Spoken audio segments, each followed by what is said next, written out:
Well, let me just welcome you again. I know we've had several conversations over the last couple of years. It's always a pleasure to speak with you. Can you, for those that aren't familiar with you, can you give us a little quick background information on yourself?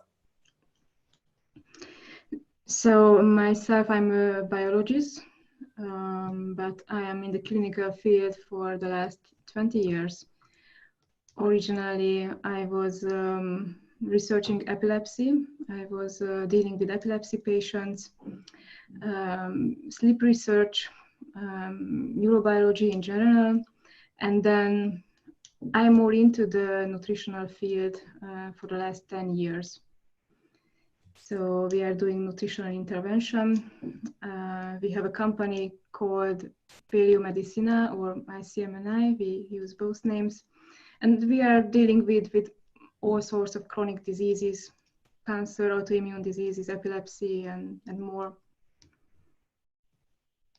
When you were doing your research in epilepsy, were you familiar with a ketogenic diet back then? I mean, because obviously that was a treatment that was used early on in the 1920s. Yes, exactly. It was a ketogenic diet that brought me into the nutritional field because I saw small children being on a ketogenic diet for a long time. And I did see that it has its effectiveness. Sometimes it is even more effective than medicinal treatment. But the ketogenic diet in this classical form has its shortcomings and limitations. So it was a good approach, but it seemed that it is less than perfect.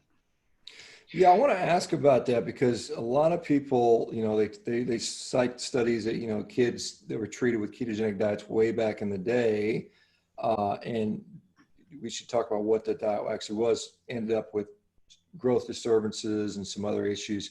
What was the problem with the original ketogenic diets in your view?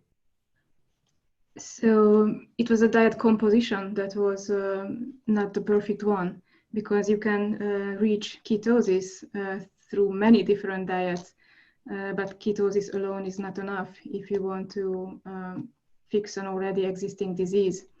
So it may help the situation, but if you are not using the really healthy food components, then you will fail. And that diet, the classical ketogenic diet, is not sustainable for a long time, because after a certain amount of time, the negative effects dominate. And this is because of the use of vegetable oils. This is because of the dairy, heavy cream. So it is less than optimal in its composition. So before, a diet could consist of seed oil and a lot of heavy cream and just high fats, and that's what they were using for these kids. And over time, we saw a negative effect on that. And so many of us, at this day and age, would certainly recognize seed oils as potentially being problematic. That's controversial depending on who you talk to. If you talk to the epidemiologists, they'll claim that it's okay because of their epidemiologic studies and observations. If we talk to people that maybe look at some of the actual effects on tissues, they may have a different outcome. And then also the dairy component of that is something that people in the paleo community in general have kind of sort of been down on dairy, and also you are. And I think many of us here in this carnivore community also find that many of us find that giving up dairy tends to be healthy. So can you describe what you consider an optimal diet? I know that's what you guys implement in the PKD system. Can you talk about what that is in a little bit? And I know that some people know this, but I know just for people who don't know, what would you describe that diet? So the diet that we use is actually a meat fat-based diet. And it is excluding all type of dairy. It is excluding all type of vegetable oils. So I guess this is the real evolutionary diet. So the PKD stands for Paleolithic ketogenic diet, and it is Paleolithic because it is excluding all food items that are excluded by the paleo diet. As it is generally understood, the paleo diet itself And at the same time, it is ensuring ketosis, which is also not obvious at first. So that's why we use this combined term. You combine the Actually, paleo and the interesting thing that there are certain epilepsies, certain childhood epilepsies, where the dairy component is even aggravating the seizures. So it is something that should be avoided entirely instead of basing the diet on the dairy. Yeah, I mean, and there are a lot of people in a ketogenic world will use a lot of dairy. I mean, that dairy is a basis for much of the fat content. You know, a lot of people, in particular those ones that use a lot of desserts and that sort of stuff. When you, and I know you've talked about a 2-to-1 ratio or about an 80% fat composition as being sort of the target that you guys hit. Let me ask you about this, because there is a lot of discussion around energy toxicity with regards to obesity, with regards to insulin resistance. Do you feel that if you, as long as you eat in those macro ratios and it's all animal fat and protein and no dairy, that you can eat unlimited amounts of calories and not suffer any ill effects? No, I wouldn't say so. You have to eat according to your needs. So it is not a good, I'm always saying that people in general should be eating more fat than they are eating instead of less. But they shouldn't also overdo the fat.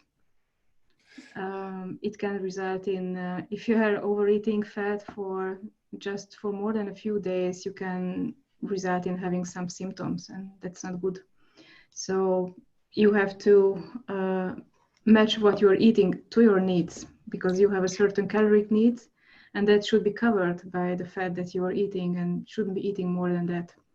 How do we know how much we need? I mean, do we use this something like a simple total dietary energy expenditure calculator, or how do we determine how much a person needs? Is it appetite based, or how do you decide that? So if you are eating according to the right meat fat ratio, then you can be driven by your hunger. And it is important not to eat until you are really hungry.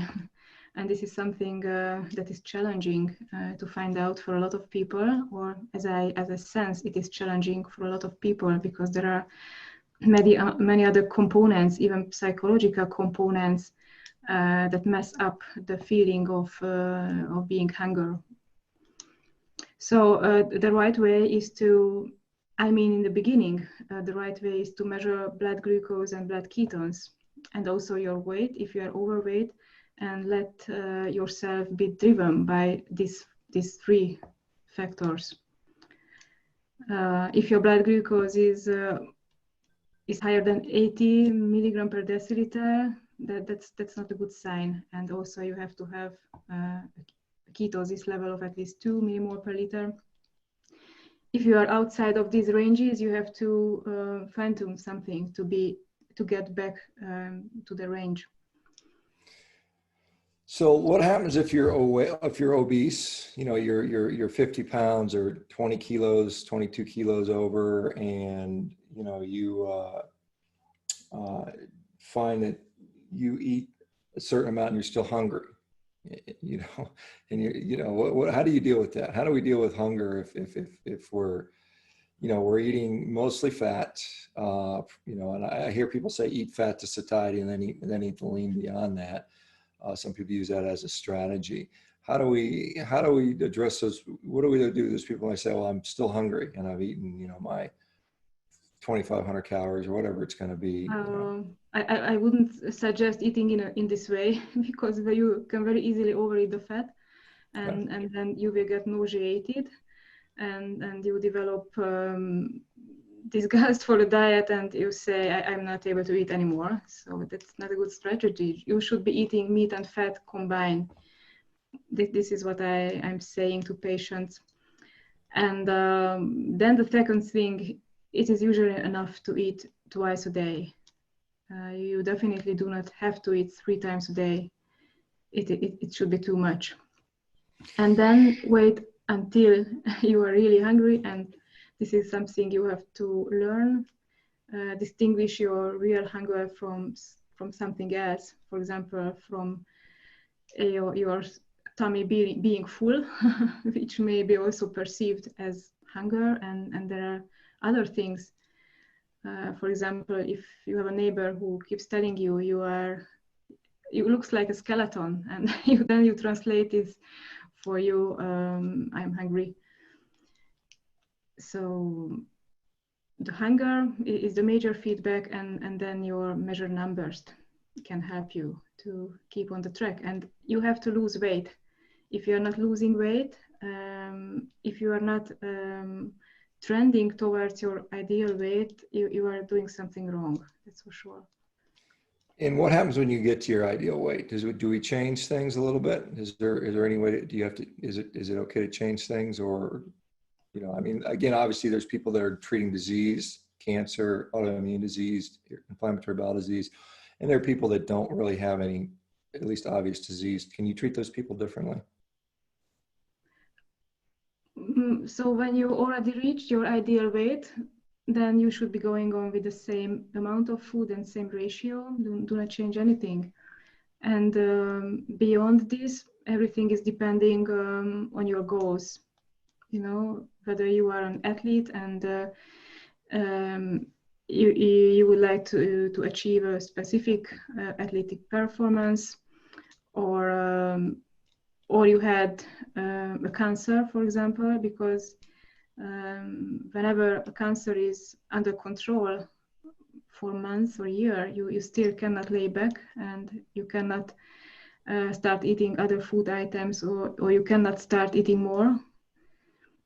But if you are just generally healthy, you can deviate from the rules to smaller or bigger extent, depending on what you want or what you are able to deal with. And then I guess the question of ketosis, is it necessary to be in ketosis all the time, 24 hours a day, or is it something that we cycle in and out of? So if you are a healthy person, it is not absolutely necessary. If you are in ketosis, your mood will be more stable, your weight will be more stable. Everything will be just better than otherwise. But of course, if you are recovering from a cancer disease, or you have medication that is being tapered down, then you cannot afford being out of ketosis, because then everything is getting messed up. So, and when you define ketosis, I mean, the sort of some people will define it as 0.5 millimolar, and they got Steve Phinney and Jeff Bullock's definition. What are you using to define ketosis? As I said before, this is the 2 millimole per liter measured from the blood drop. Yes, and that's enough. Beyond 2, there are no more benefit. So it is not more beneficial to be at 4 rather than 2. What are the benefits of having a ketone level that high? What data is supporting that is better than, say, 1? What's the difference? It is just based on the clinical feedback that we have from patients to draw the line at the level of 2 and not 1 or 3, because this is what we see to be beneficial.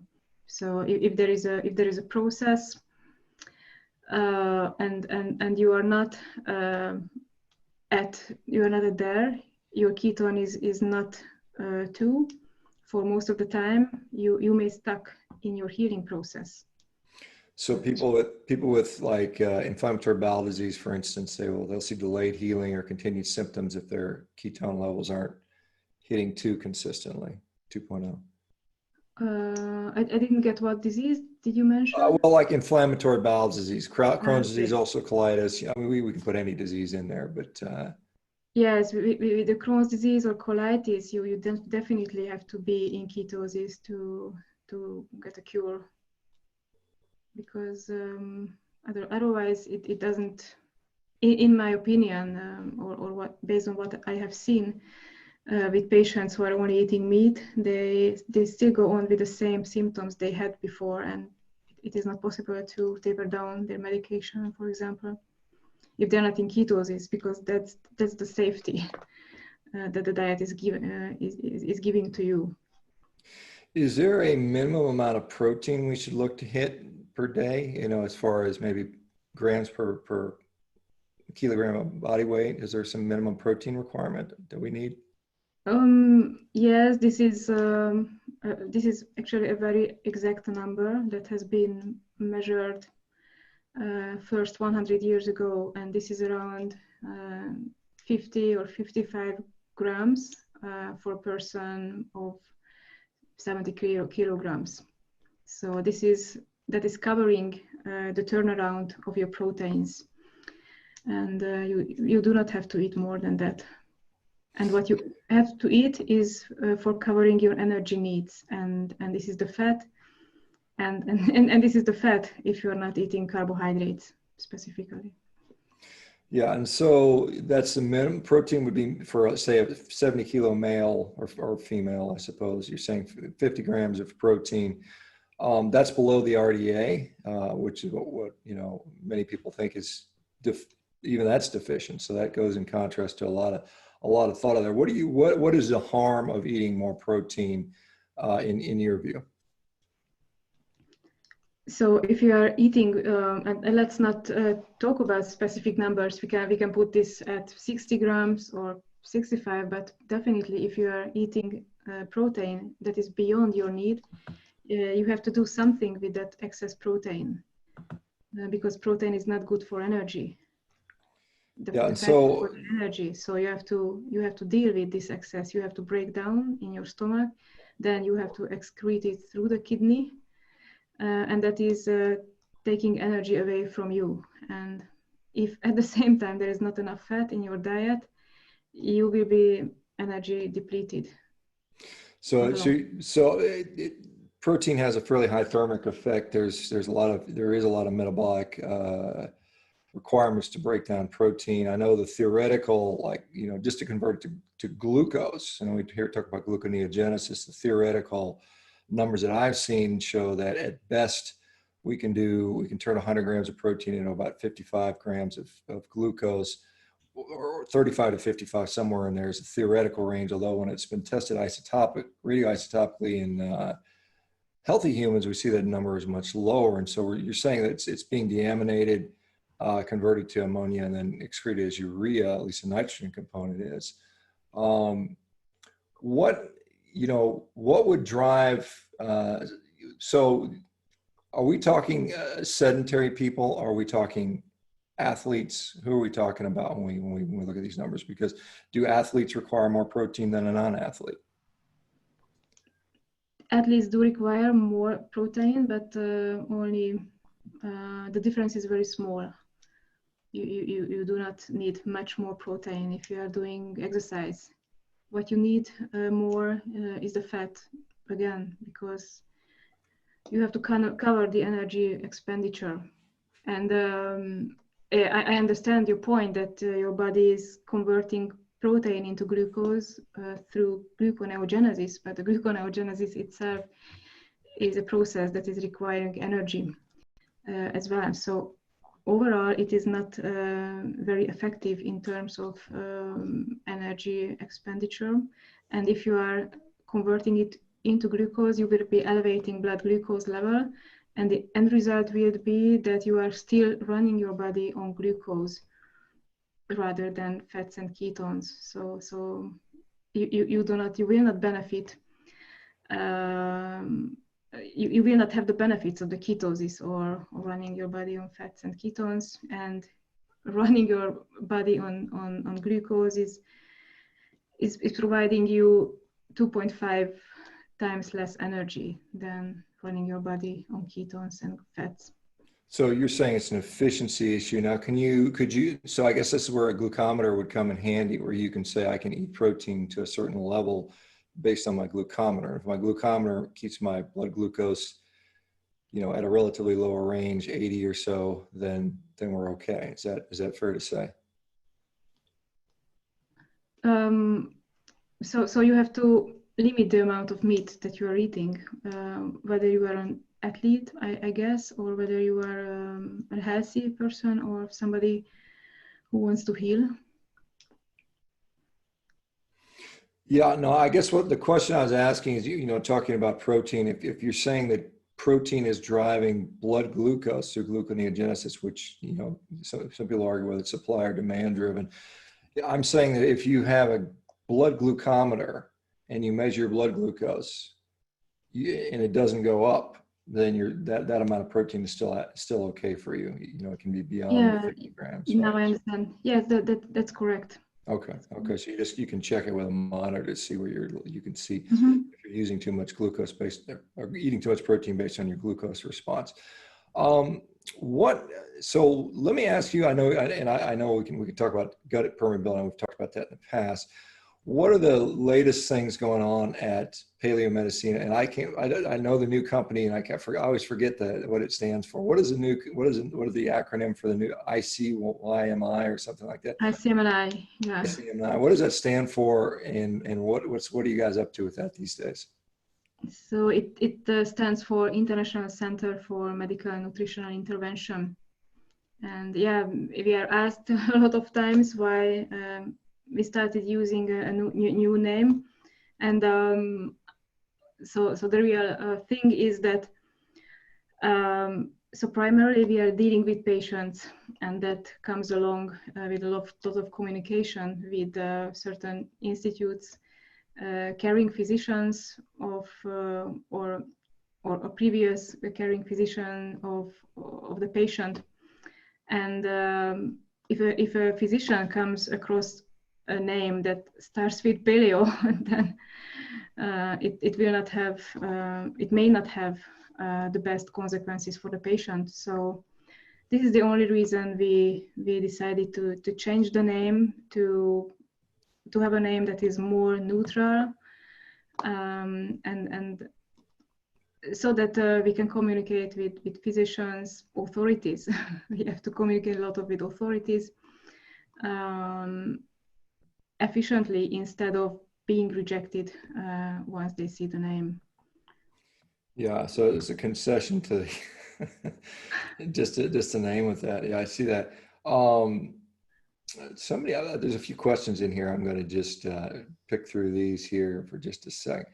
What are your thoughts on eggs? Are eggs part of the diet? Yes or no?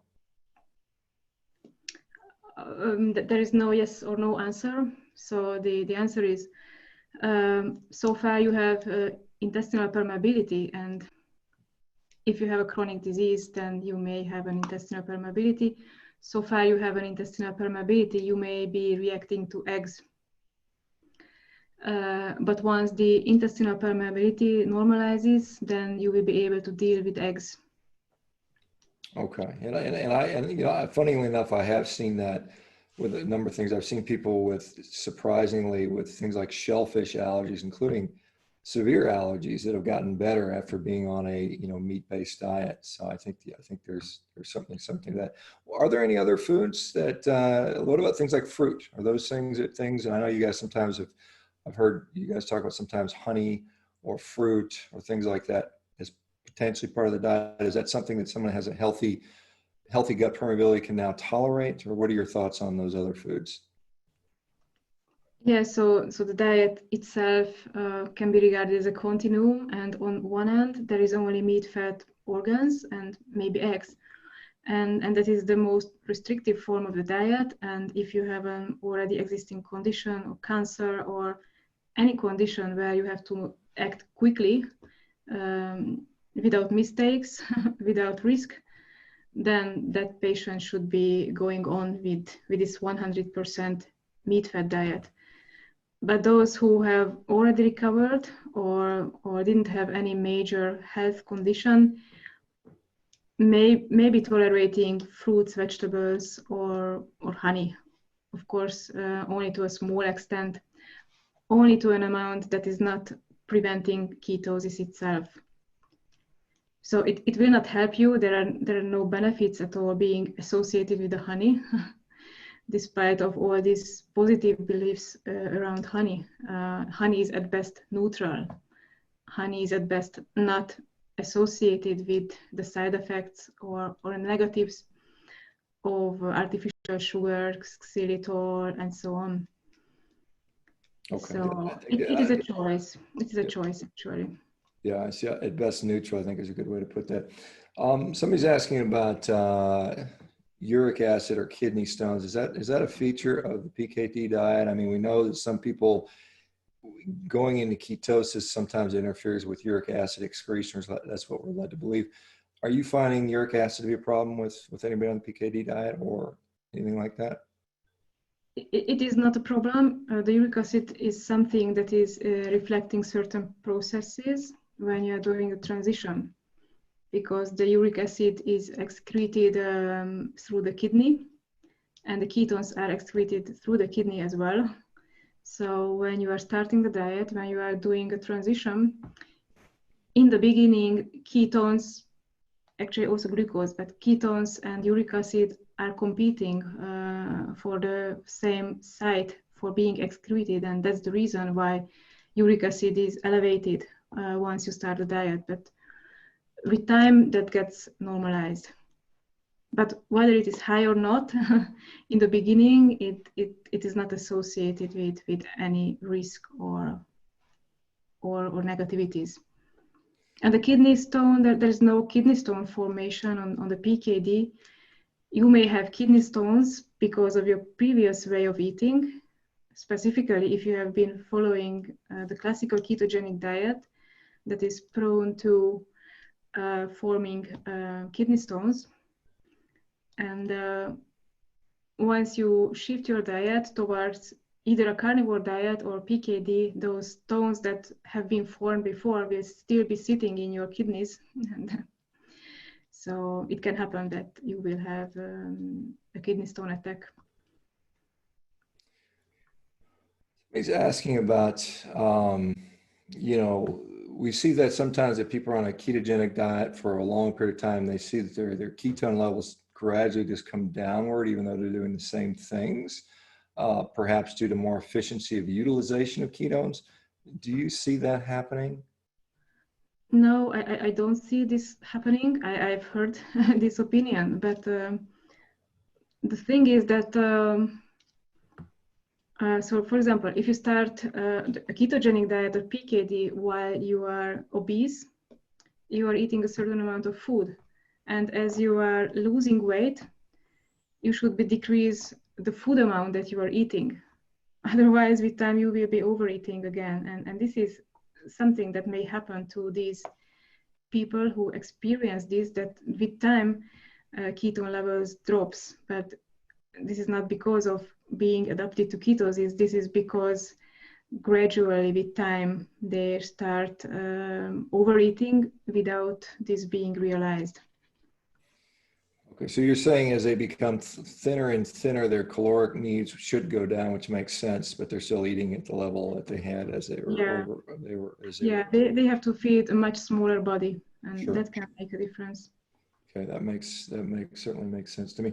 How much? Let's just again, it's going to vary a little bit from person, but for the average, say, and the average human is always considered a 70-kilo man. How many calories would that person be taking in? I mean, what is a reasonable amount? I mean, you can go online and look at calculators and see what they say. What would somebody like that typically consume? Honestly, I don't really like these calorie calculators because there are several calculation steps and you can easily make a mistake. But what I see in the patients, that for an average 70-kilo person, the food amount you need is around 400 grams. And this may depend on a lot of things, on how much exercise are you doing, for example, or if you do have a work that is mentally very challenging, that can increase the need for more food. And if you are healthy, then you may be eating more than you need. You will be much better at tolerating this excess food. But if you are recovering from a disease, for example, Crohn's disease, and you are still overeating, that can prevent a next step in recovery. The same with cancer. Okay, it is self-explanatory that if you eat more, then you will be increasing your glucose level, and that is feeding the tumor, and in the long run, it will not be good. So when you say 400 grams of food, that's volume of food. That's not 400 grams of protein and fat. That's 400 grams of food completely. Yes, this is meat and fat combined. Okay, so we're looking according to the 2-to-1 macronutrient ratio. Okay, so that's under that would be under a pound of meat for a sick person, is what you're saying. This is a little bit more than 1 pound. It's more than 1 pound? Yes, I think so, because 1 pound is 1 pound is one pound is 454 grams if I'm doing my calculation right. So okay, if that's the right number, then it is 1 pound or a little bit below that. Okay, so something like that. So I would die on that, just to let you know. But I'm 6'5", 108 kilos or something like that. So it wouldn't be enough for me. But it's interesting to see with the people there. Do you ever run into problems with people feeling like they're just not eating enough at that level? When they're going through all this, or does that ever become an issue, or does that seem to be, most people seem to tolerate that pretty well? Yes, this can happen. So yes, you shouldn't be overeating, you shouldn't be undereating. Yes, and that's one of the reasons I do not support fasting protocols, because if you are sick, you really need to cover your needs, not just energy wise, but also as regards vitamins, magnesium, potassium, and so on. So it is a fine-tuned balance. You shouldn't be undereating. That's true. Yeah, so you have to have nutrients to rebuild our system. We have a daily requirement for those types of things.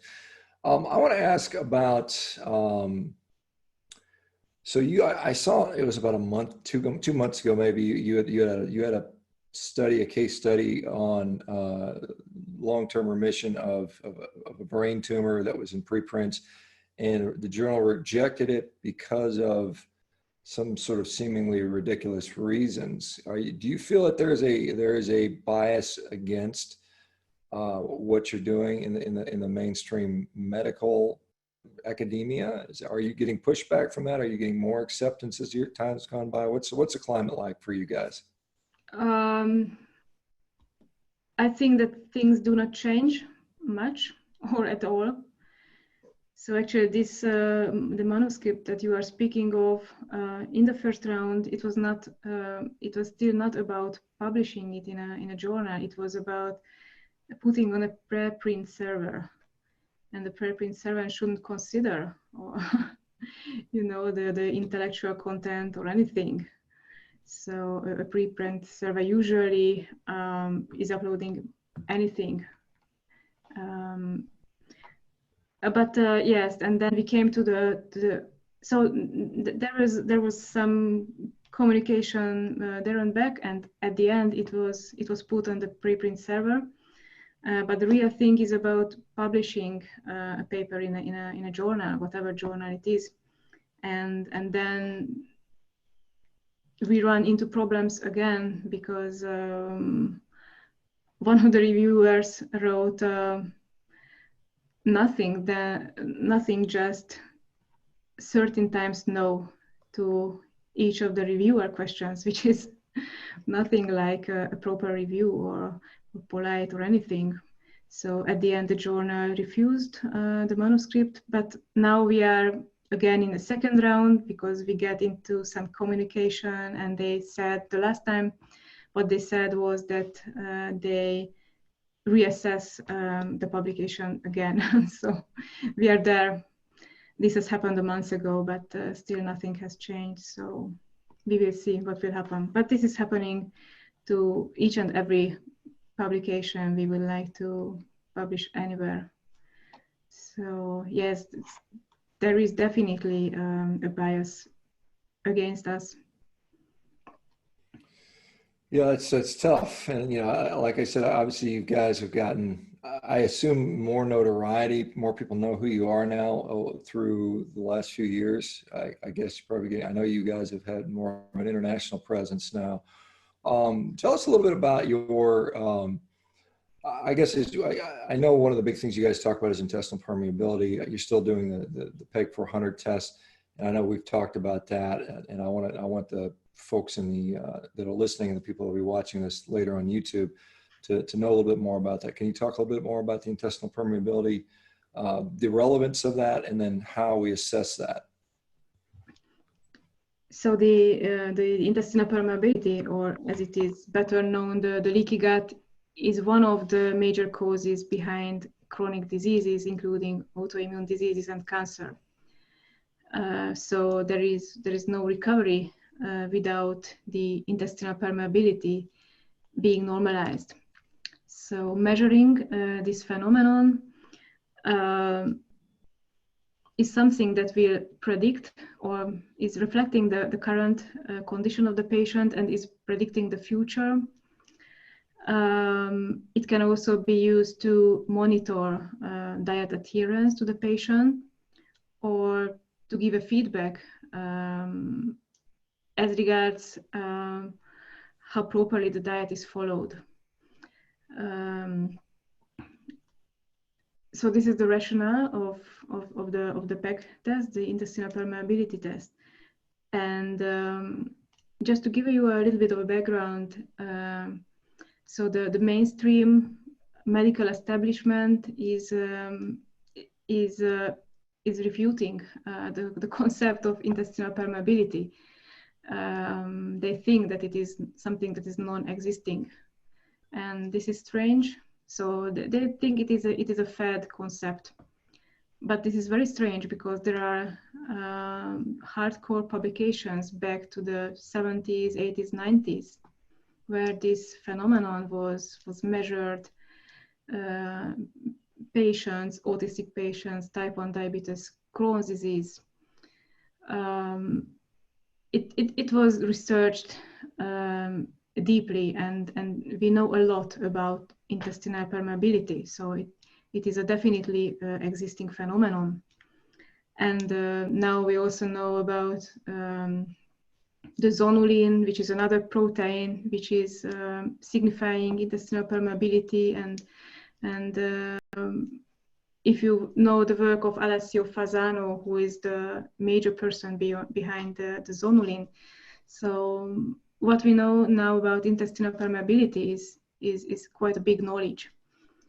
The only thing we didn't know until recently, how to reverse the intestinal permeability. And before, there was no single occasion when intestinal permeability was shown to be reversed by any medical or non-medical intervention. And we published the first case study in 2016, where a young boy who had Crohn's disease managed to reverse the intestinal permeability that was initially high. At that time, the patient was in pain, high level of inflammation, diarrhea, everything that a Crohn's disease is associated with. And a few months later, he had a normal intestinal permeability, and at that time, a perfect blood work, and also without symptoms. So this was a normalization of the intestinal permeability, and this was also correlated by a complete recovery. And since this first occasion, we did see this reversal many times. So this is happening with the diet.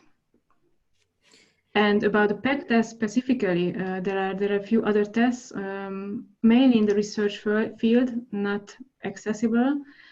But out of these tests, the PEG 400 test is the one that is more specific.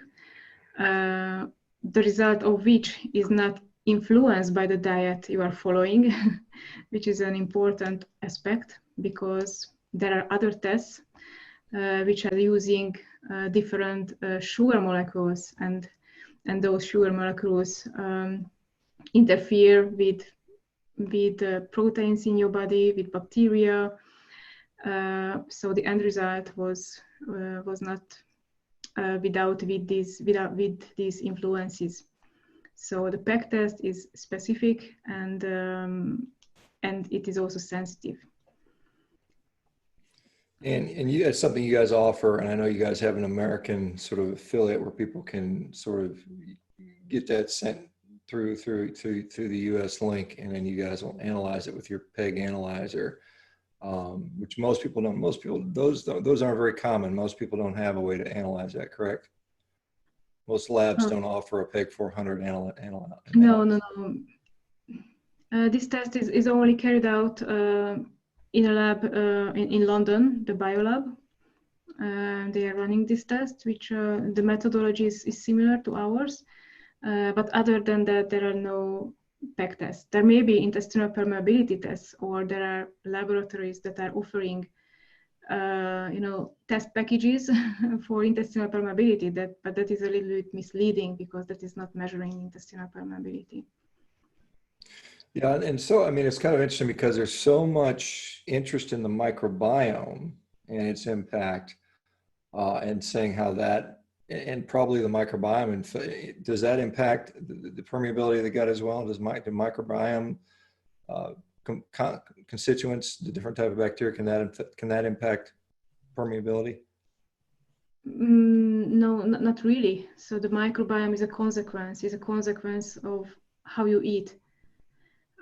So both the microbiome is a consequence and the intestinal permeability is a consequence. So there may be a correlation, but that is not a causation. Gotcha. Okay. So the food's going to change both of those things, or food or medications. Yeah.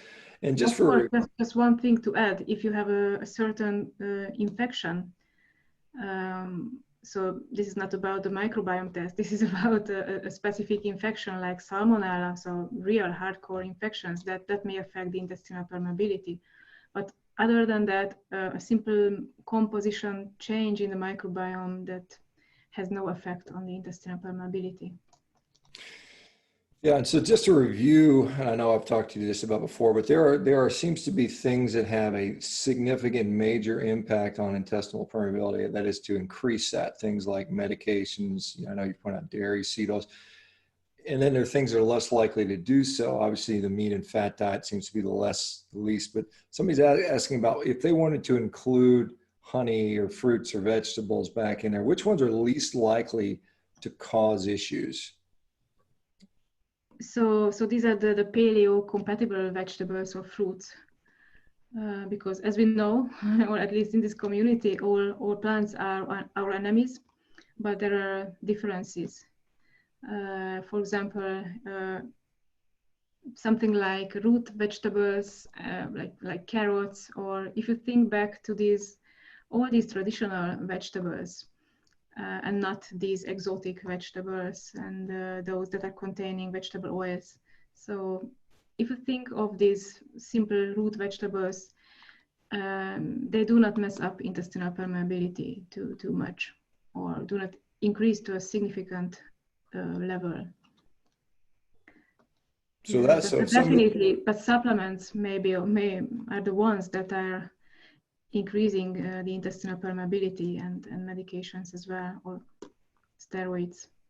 Yeah, some of this, many vitamins and different supplements contain compounds that intentionally cause increased intestinal permeability to help with absorption. So it's almost by intent, correct? Yes, like rice powder. Yeah, okay, yeah, some of the powders and stuff like that are in there. So you guys have had success with cancer. What about thyroid issues without carbohydrates? People, let me ask you this question. So there's thyroid issues. People talk about lack of vitamin C on a meat fat diet. People talk about magnesium problems, and I know you've discussed that and sort of written thought on that. What are your thoughts on those topics?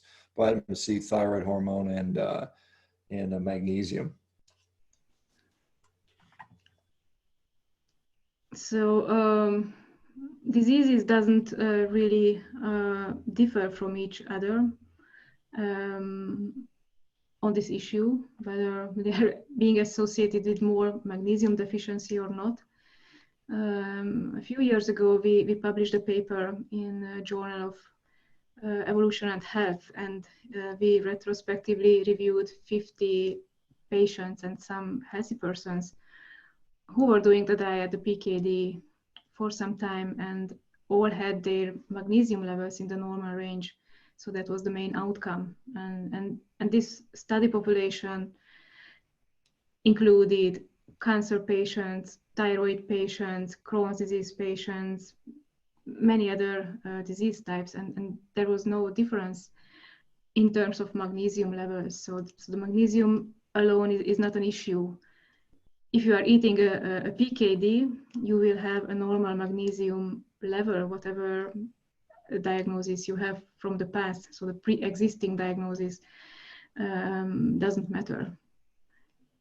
If there is a magnesium deficiency, that may be indicating that there's something wrong with the diet. For example, you're not eating enough organ meat. Yeah, and so when you say enough organ meat, what would you recommend as a sort of typical amount for someone who's only eating 400 grams of food a day, or just, you know, a So typical what we one? suggest is 400 grams of liver a week as a minimum. So this is a minimum amount that is required to keep magnesium, potassium, vitamin D in the normal range. And there may be other reasons for having low magnesium, but organ meat is one of them.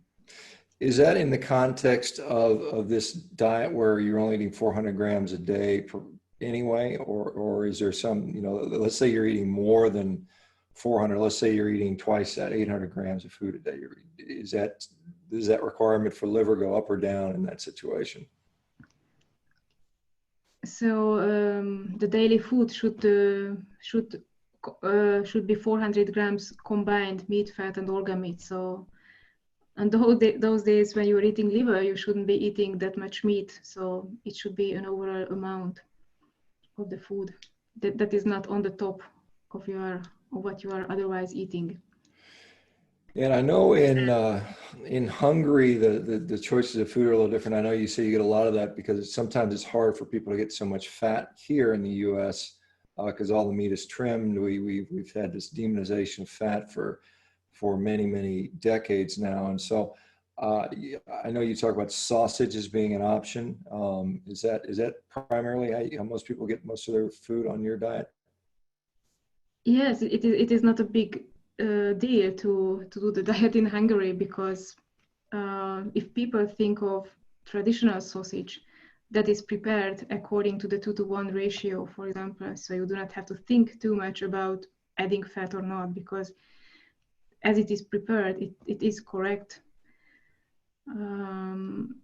Maybe this is something that also has a historical root. So this is the ratio that came out to be working for a long time, or across a long time of experience for several generations.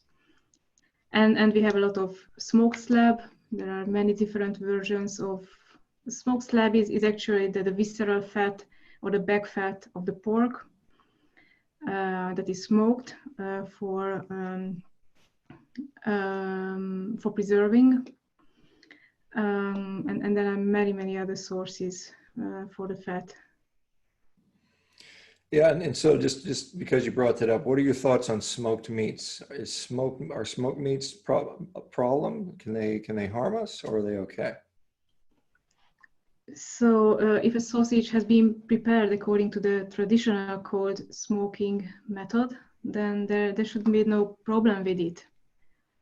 So if it is not containing added nitrates, which is the case in many processed foods that you can buy in supermarkets, or in the US, you can only buy these ones. So if it is not containing these added nitrate, so actually a sausage should only contain 4 ingredients: meat, fat, salt, and spice. max. So that's the sausage. Nothing else makes a sausage. And of course, you can hear about this histamine intolerance issue, but I've never seen this being manifested in our patients or myself. I'm eating tons of sausages and smoked meats, and it is a basis for many of my foods. For example, stews, roasting meats on the smoked slab. Actually, it was never a problem. Yeah, somebody was asking about particular spices. Are some spices better than others for people on the diet? So maybe those spices that do not have a strong smell or taste are better than others. So, for example, pepper in a small amount, that is something that may be tolerated. But curcumin, for example, or garlic, or chili, or any paprika, this is definitely not for us. Do you feel that interferes with intestinal permeability? Is that why that's a problem? Those types of yes, definitely. So garlic, paprika, chilies. Garlic. Okay. Yeah. All right. Interesting. And then I know somebody mentioned, I know you guys have said nightshades have been a problem. So we try to avoid any nightshades, whether in form of small or large amounts, certainly. Yes, the nightshade group is excluded entirely. Are you getting, so at this point, are most of your referrals still coming locally from other physicians in Hungary? Or are you getting mostly international referrals now? We receive, so to say, self-referrals. So it is not the physicians who are referring patients. It is the patients themselves who want to see a change in their condition or in the way they are being treated, or have negative experiences with the chemotherapy, radiotherapy, things like that. Yeah, and I know, and again, this is controversial when we talk about with treatment of cancer, but you generally feel that people do better without the medications, the chemotherapeutic medications when they're approaching this PKD type diet. Is that correct? Yes, this is correct for most types of cancer, not all of them, because there are a certain small number of cancers or cancer types that may benefit from the chemotherapy, but the majority of cancers, and this is not actually our opinion. You can look up databases, you can look up overall survival statistics, and these statistics are including patients that are using the best available chemotherapy, so modern chemotherapies or immunotherapies or these combinational therapies, and still the outcome is very bad, whatever cancer type you look at. So I know that this is called a controversial topic, but if you see the numbers, it is not controversial at all. Or show me a study that showed a meaningful benefit. For example, colorectal cancer, being treated with a certain drug and achieving a meaningful benefit in survival. There is no such. When they are saying, they never say they cure you from colorectal cancer. It's just an example. They are saying that you're prolonging your life, and if you're a patient, this is something you would like to hear. To prolong your life, you would like to live longer. But the thing that they do not tell you is that according to the statistics, this is only about 2 months or 3 months. Sometimes it is 0. Sometimes you live shorter than otherwise. But this is something you are not told. Do you? I know you guys have interacted with Dr. Thomas Seyfried, who I've had the pleasure to talk to a couple of times. He is a proponent of hyperbaric oxygen. He has a so-called press pulse theory of metabolic cancer and treatment. Do you feel hyperbaric oxygen has a role in cancer treatment? Is that something? I don't know if you guys have access to even one of those facilities, but is that helpful? No, it is not part of our treatment protocol, but the patient himself, herself can decide doing the hyperbaric oxygen therapy. So to be honest with you, I've never seen a major benefit with hyperbaric oxygen therapy, but at least it is not too detrimental for sure. I did see some, for example, in brain cancer patients having epileptic seizures while in the hyperbaric oxygen chamber. But I'm saying let's wait for the results, and so far I didn't see hardcore results. So there may be an added benefit. I do not know. I do not have much experience.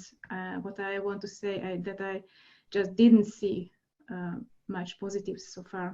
Okay.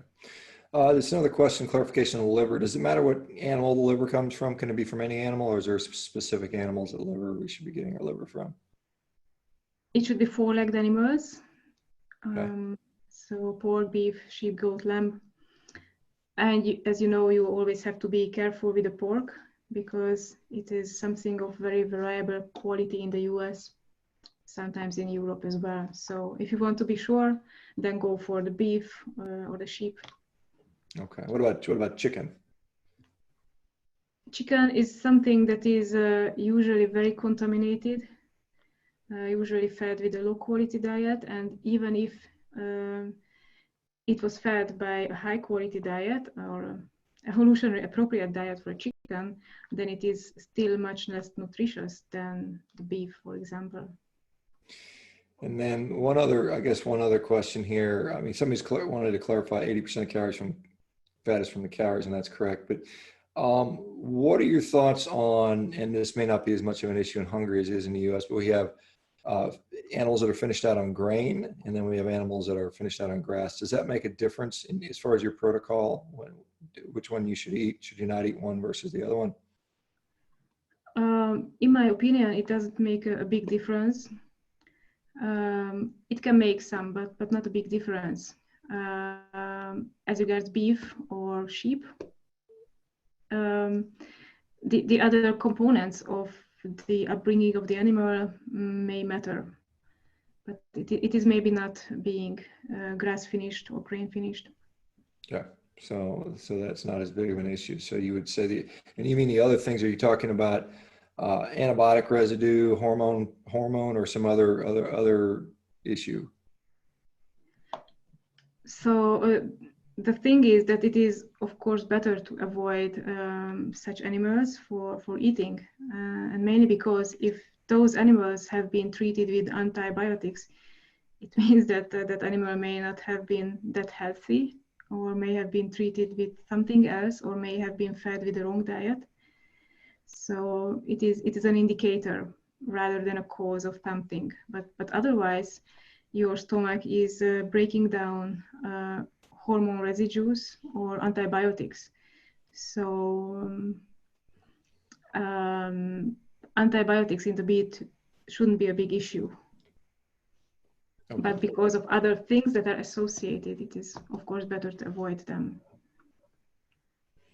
Okay, wonderful. And so what about seafood, shellfish? Can that be part of the diet? It can be, but again, the same problem as with the chicken or any poultry. It may be farm fished, or if it is coming from the ocean, or the seas. These waters are nowadays quite polluted. Fishes or the seafoods are accumulating, mercury, heavy metals. So it is not the best choice. Okay. All right. Perfect. Zsofia, thank you again so much. Can you tell people how to reach you guys, your clinic, where people can find you, and also how to, if they want to test their intestinal permeability, how to go about doing that? So you can reach us through our homepage, paleomedicina.com/en, or you can find us on Facebook, ICMNI-Paleo Medicina, And you will be able to find an email address there if you have further questions to answer. And then again, the intestinal permeability, are you still offering those tests to people in the US or other parts of the world, I suppose? Yes. Actually, everywhere in the world. Now we had some difficulties with this coronavirus crisis because shipping was not possible into several countries there and back, or back rather. So, but maybe we are over, at least in Hungary, we are over this crisis already. Yeah, and I guess not to belabor this, but did you find any benefit to a PKD diet with immune function? I mean, I know it's very controversial when you say a diet can improve your immunity, which I think is also silly because clearly diet does impact that. But does a PKD style diet improve our immune function, you think?